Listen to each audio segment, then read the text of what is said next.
Selamat sore saudara-saudara yang terkasih dalam Yesus Kristus.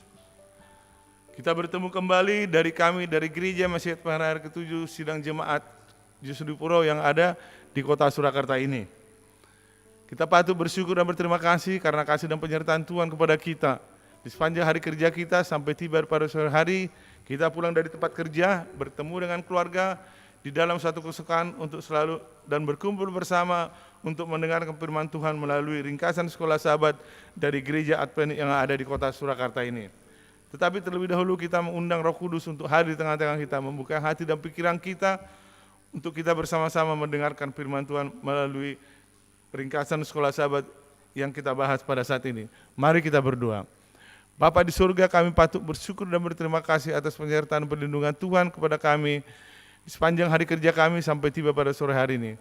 Dan Tuhan telah iring-iring kami kembali ke rumah kami, bertemu dengan keluarga kami untuk kami nanti bersama-sama mendengarkan firman-Mu melalui ringkasan sekolah sahabat yang diadakan oleh Gereja Masjid Pengharapan ke-7 Sidang Jemaat Yesus di Puro yang ada di kota Surakarta. Berkati Bapak acara ini dari awal sampai akhir. Utus Roh Kudus-Mu untuk menjamah hati dan pikiran kami, agar kami lebih mengerti firman Tuhan dalam kehidupan dan kerohanian kami.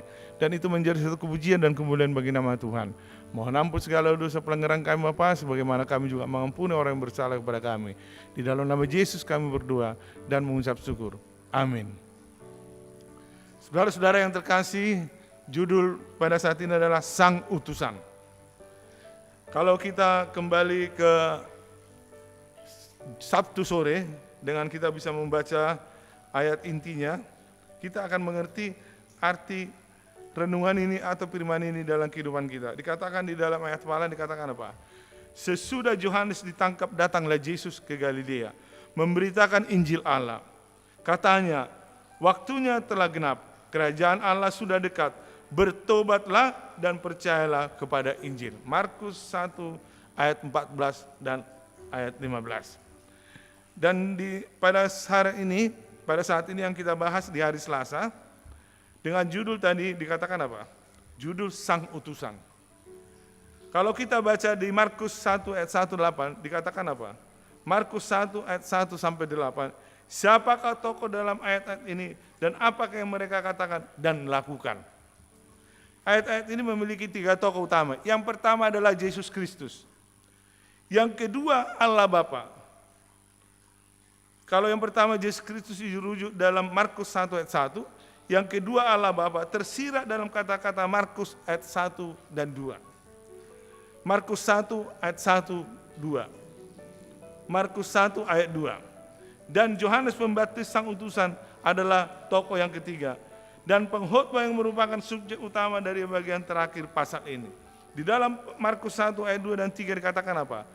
Berisi satu kutipan dari perjanjian lama yang Markus hadirkan untuk menggambarkan apa yang akan terjadi dalam kisah tersebut. Apa yang Markus kutip merupakan sebuah gabungan prasastra dari 3 ayat, Keluaran 23 ayat 20, Yesaya 40 ayat 3 dan Maleakhi 3 ayat 1. Dan dikatakan juga kalau kita baca di dalam Keluaran 23 ayat 20, Yesaya 40 ayat 3 dan Maleakhi 3 ayat 1, apakah persamaan yang dimiliki 3 ayat ini? Di dalam Keluaran 23 ayat 20 dikatakan apa? Merujuk kepada seorang malaikat yang Allah utus di depan Israel untuk membawa mereka ke Kanaan. Di dalam Yesaya 40 ayat 3 dikatakan berbicara tentang Allah yang menampakkan diri di padang belantara dengan satu jalan raya yang dipersiapkan di hadapannya. Dan di Maleakhi 3 ayat 1 berbicara tentang seorang utusan pendahulu Tuhan untuk mempersiapkan jalan baginya. Ketiga bagian ini berbicara tentang sebuah perjalanan.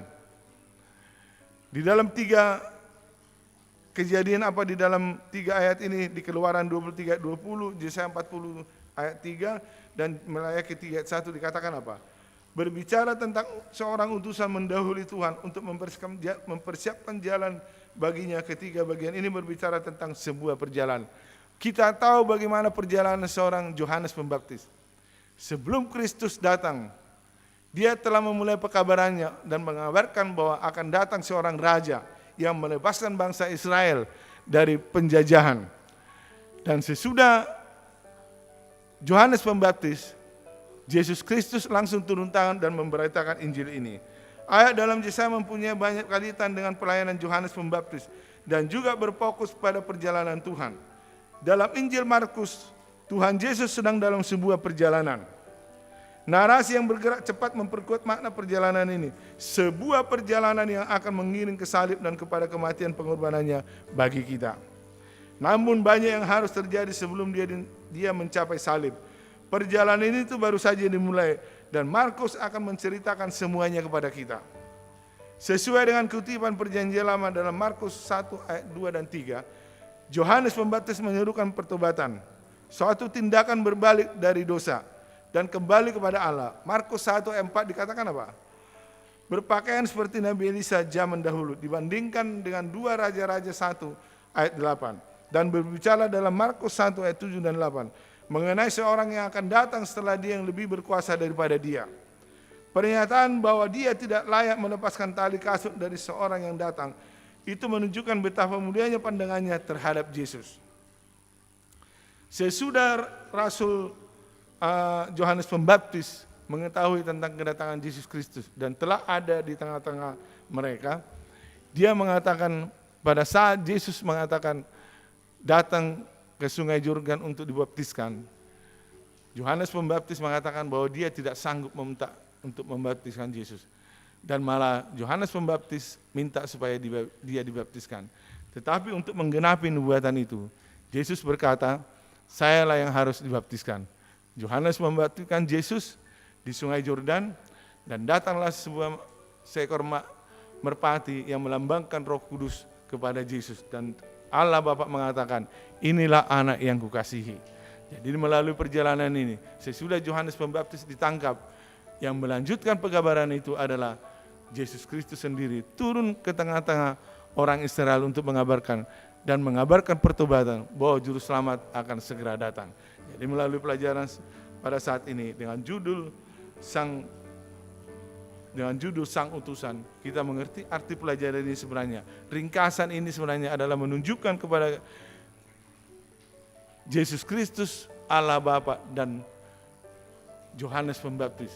Ini adalah tokoh-tokoh yang berperan penting di dalam pengabaran pada saat ini.